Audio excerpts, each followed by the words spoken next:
Shalom, selamat pagi, salam sejahtera untuk kita sekalian. Pagi hari ini kita akan membaca dan merenungkan firman Tuhan. Sebelum kita membaca firman Tuhan, mari kita berdoa. Bapa kami dalam kerajaan surga, kembali lagi kami datang ke hadirat-Mu ya Tuhan. Kami datang mengucap syukur, berterima kasih penyertaan Tuhan kepada kami hingga pada pagi hari ini. Kami boleh diberikan kesempatan untuk membaca firman dan mendengarkan firman itu. Kiranya apa yang kami baca dan kami dengar boleh tertanam dalam kehidupan kami hari lepas hari. Terima kasih Tuhan Yesus. Haleluya. Amin. Pembacaan Alkitab kita terambil dalam Matius 3 ayat 1 hingga ayatnya yang ke-12 dengan perikop Yohanes Pembaptis. Pada waktu itu tampillah Yohanes Pembaptis di padang gurun Yudea dan memberitakan, "Bertobatlah, sebab kerajaan surga sudah dekat." Sesungguhnya dialah yang dimaksud Nabi Yesaya ketika ia berkata, "Ada seorang yang berseru-seru di padang gurun, persiapkanlah jalan untuk Tuhan, luruskanlah jalan baginya." Yohanes memakai jubah bulu unta dan ikat pinggang kulit, dan makanannya belalang dan madu hutan. Maka datanglah kepadanya penduduk dari Yerusalem, dari seluruh Yudea, dan dari seluruh daerah sekitar Yordan. Lalu sambil mengaku dosanya mereka dibaptis oleh Yohanes di sungai Yordan.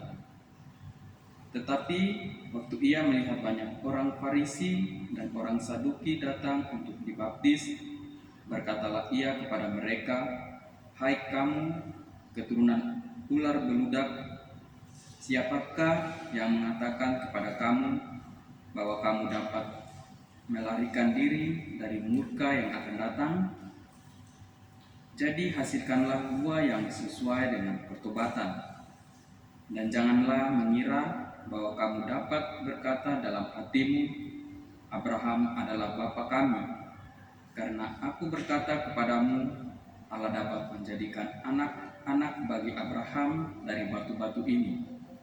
Kapak sudah tersedia pada akar pohon, dan setiap pohon yang tidak menghasilkan buah yang baik pasti ditebang dan dibuang ke dalam api. Aku membaptis kamu dengan air sebagai tanda pertobatan, tetapi ia yang akan datang kemudian daripadaku lebih berkuasa daripadaku, dan aku tidak layak melepaskan kasutnya. Ia akan membaptiskan kamu dengan Roh Kudus dan dengan api. Alat penampi sudah di tangannya, ia akan membersihkan tempat pengirikannya dan kumpulkan gandumnya ke dalam lumbung, tetapi debu jerami itu akan dibakarnya dalam api yang tidak terpadamkan.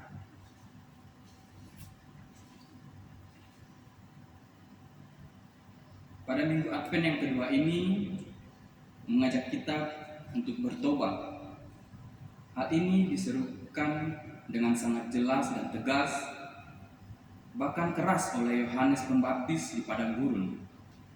Kepada kita, seruan itu juga sangat jelas.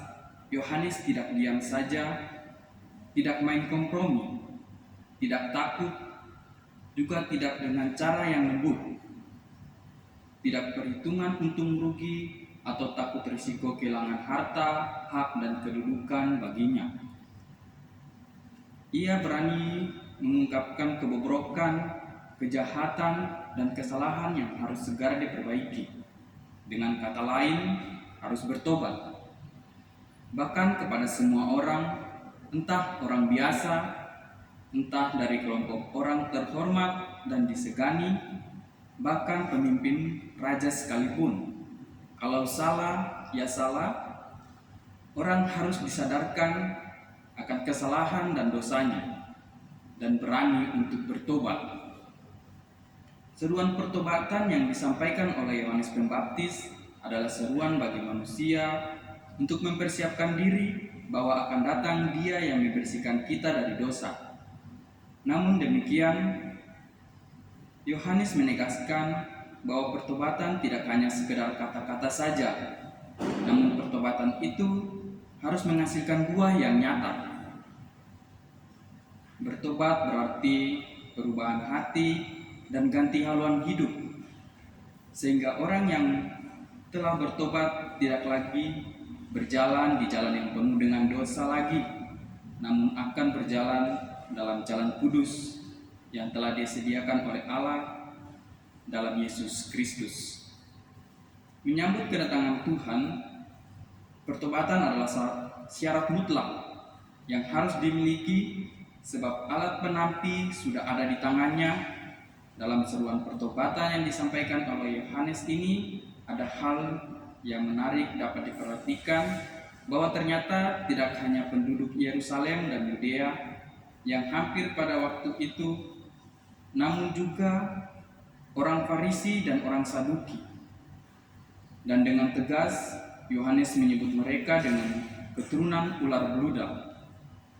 Itu berarti bahwa keselamatan dari Tuhan bukan masalah keturunan, namun harus ada pertobatan dan juga buah yang dihasilkan oleh pertobatan itu sendiri.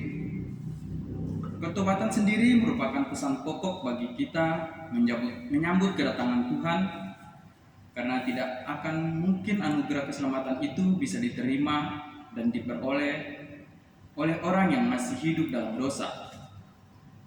Pertobatan adalah buah dari iman kita kepada Tuhan.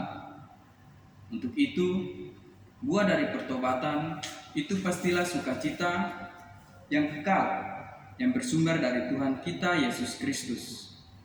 Untuk itu, mari kita wujudkan pertobatan itu. Apakah pertobatan yang sejati itu? Jadi, hasilkanlah buah yang sesuai dengan pertobatan. Kalimat ini sama seperti yang Tuhan Yesus katakan dalam Matius 12 ayat 33. Jikalau suatu pohon kamu katakan baik, maka baik pula buahnya. Jikalau satu pohon kamu katakan tidak baik, maka tidak baik pula buahnya. Sebab dari buahnya pohon itu dikenal. Buah pertobatan sejati adalah buah roh yang dihasilkan dari pertobatan dengan ketaatan dan hidup menurut pimpinan Roh Kudus. Buah roh ialah kasih, sukacita, damai sejahtera, kesabaran, kemurahan, kebaikan, kesetiaan, kelemah lembutan, dan penguasaan diri. Yohanes Pembaptis menekankan bahwa Tuhan Yesus sebagai pusat kehidupan kita, Dialah yang akan membaptis kita dengan Roh Kudus, sehingga pertobatan kita akan menghasilkan buah roh. Peringatan bagi kita yang tidak menghasilkan buah akan dihakimi. Gandum akan dikumpulkan ke dalam lumbung, sedangkan jerami akan dibakarnya dalam api yang tidak terpadamkan, yaitu api neraka. Mari kita terus berbenah diri, bertobat, berubah, dan berbuah. Hasilkan buah yang sesuai dengan pertobatan. Amin. Demikian firman Tuhan bagi kita pada pagi hari ini. Kiranya firman yang telah kita baca dan renungkan bersama dapat kita lakukan dalam kehidupan kita hari lepas hari. Mari kita berdoa. Bapa kami dalam kerajaan surga, Bapa yang kami puji, kami sembah dalam Tuhan kami Yesus Kristus dan perantaraan Roh Allah yang kudus. Kami telah membaca sedikit dari apa kata firman-Mu, kami telah merenungkan firman Tuhan pada pagi hari ini. Kiranya firman yang boleh kami baca, kami dengar, boleh tertanam dalam kehidupan kami, sehingga kami boleh terus hidup oleh firman-Mu. Ya Tuhan, kiranya berikan buah-buah itu kepada kami semua, sehingga kami boleh hidup dan bertobat. Ini doa dan permohonan kami, dalam nama Tuhan Yesus kami berdoa dan mengucap syukur. Haleluya, amin. Demikian